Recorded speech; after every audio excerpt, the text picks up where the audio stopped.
Good morning. Welcome to a forecast discussion for Tuesday, January 6, 2015. And we finally have some snow to talk about in the forecast here, even for the coastal plain. As you can see this morning, temperatures are more than cold enough for snow accumulation, with temperatures ranging from the lower teens over the interior and upper teens to lower 20s along the coast.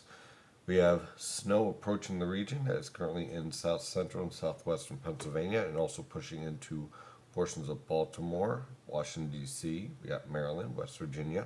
So we have snow on the way, and the bulk of the steady snowfall will be over southeastern Pennsylvania and central and southern New Jersey. But even for locations further to the north, there will be a threat for a few snow showers, and obviously, with these temperatures, anything that does fall will accumulate. So we are dealing with our first little minor snow threat for the entire region here, with temperatures again more than cold enough for snow accumulation. And when we take a look at the radar, very interesting to watch this start to blossom here as it was approaching to the east coast. It really wasn't all that organized, as you can see. And now, as we're starting to interact with a little bit more Atlantic moisture, you see that kind of mature here with some little bursts of moderate snowfall here. But for the most part, we're dealing with a very light snowfall, very dry snow, very powdery snow, which means we have a high snow ratio as well with this low pressure system that's moving through.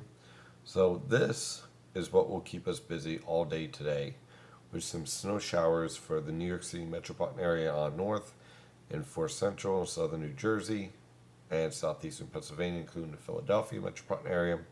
Periods of light snow, possibly with a few bursts of moderate to heavy snow for a few isolated locations, pushing your snowfall totals up to 3 inches. Now, on the latest surface map, here's our low pressure system all the way back here in the plains. This low pressure system, a very weak one at 1,024 millibars, will rocket towards the coast, and that is what will produce our light snowfall. Again, very weak low pressure system. I really want to nail that down.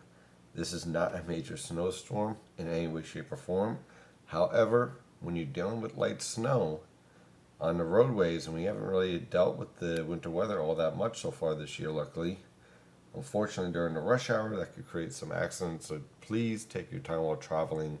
Even though this is a light snow event, it doesn't take much to create some accidents and some slippery conditions. So you use some caution.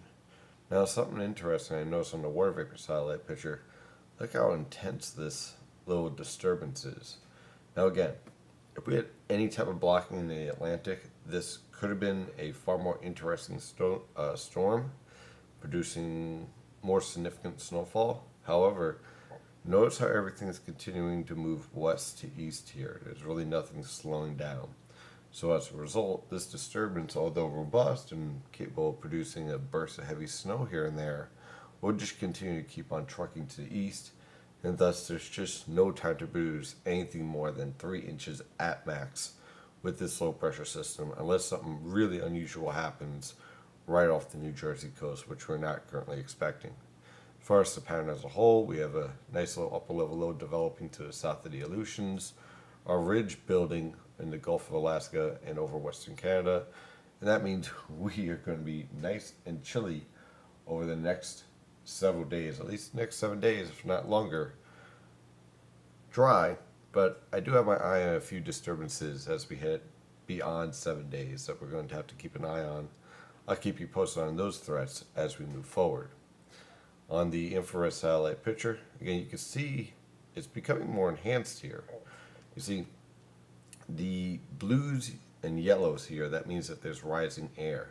And the colder the cloud tops, the stronger the rising air and the stronger the lifting, obviously. So what we're seeing here is a little bit stronger lifting here associated with this disturbance. And that's what could produce a brief burst of moderate to heavy snow right along the coast for a few isolated locations that could push you into that 3-inch area. So let's take a look at the forecast that we have posted for Connecticut, the Hudson River Valley, and northeastern Pennsylvania. Again, trace to an inch at most. That inch is because it's just so cold out, it won't take much to accumulate. So Most locations can expect a dusting, and I'm looking for between 7 a.m. and 4 p.m. for your impact times. You'll have breaks in this time period, but that's where I expect the snowfall to fall in that time period. So it won't be snowing straight from 7 a.m. to 4 p.m. I want to make that clear. You just have a threat for snow showers in that time period. A little bit further to the south, towards Scranton, New York City, Long Island, South Shore, Connecticut, southern Hudson River Valley. Again, trace of 2 inches, same idea here. 7 a.m. to 4 p.m., your impact time periods. Does not mean it's going to be snowing from 7 a.m. to 4 p.m. Just means that the threat for snow showers and even a period of light snow will be during that time period from 7 a.m. to 4 p.m. You'll likely see breaks in that time period, of course, with the more steady snow passing to your south. And in the area where I expect more steady snow, Harrisburg, Lancaster, Philadelphia, Atlantic City, central and southern New Jersey, Delaware, and Maryland, looking at anywhere from 1 to 3 inches of snow from now, 5 a.m., all the way through 4 p.m. We're already starting to see snow push into Maryland, obviously, so this is already verified.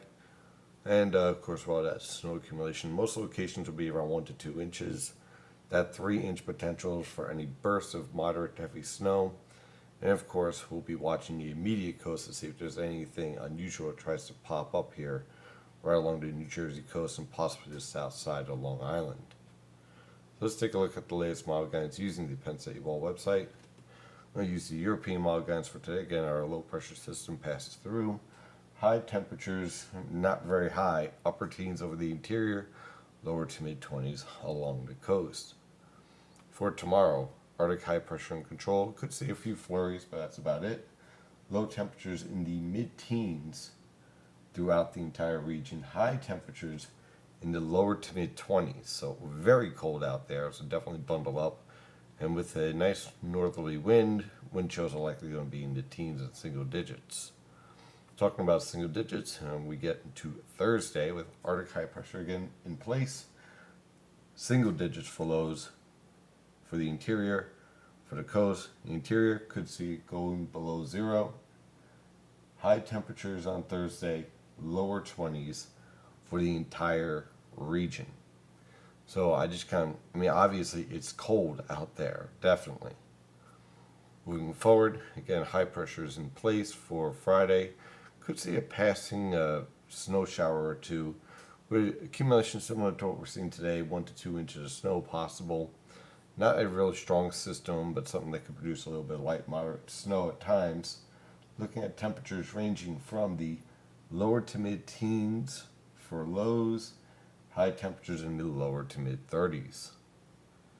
Then, Arctic high pressure in place again for Saturday and Sunday, with scattered cloud cover for the most part. Looking for temperatures on Saturday in the mid-teens for lows, mid-20s for highs. Sunday, lower to mid-teens for lows, upper 20s to lower 30s for highs. And then on Monday, we have another cold front moves through. If you scatter snow showers, high pressure takes control in the afternoon. Low temperatures in the lower to mid-20s, high temperatures in the mid-30s. And then, as we move beyond that point, we'll be watching for an area low pressure on Tuesday that could produce some light to moderate snowfall for the region. Got to keep an eye on that because that looks pretty interesting. And then moving beyond that point, there could be another area low pressure that could be developing around the 15th that we also will be watching. Now, this is not an optimal weather pattern for coastal low pressure systems. I want to make that clear. But there are some supporting factors that we'll have to keep an eye on and see how it evolves over the next 10 days. That is your forecast discussion for today. Of course, I'm your meteorologist, Stephen DiMartino. Thank you for following NY and JPA weather, and as always, stay safe out there.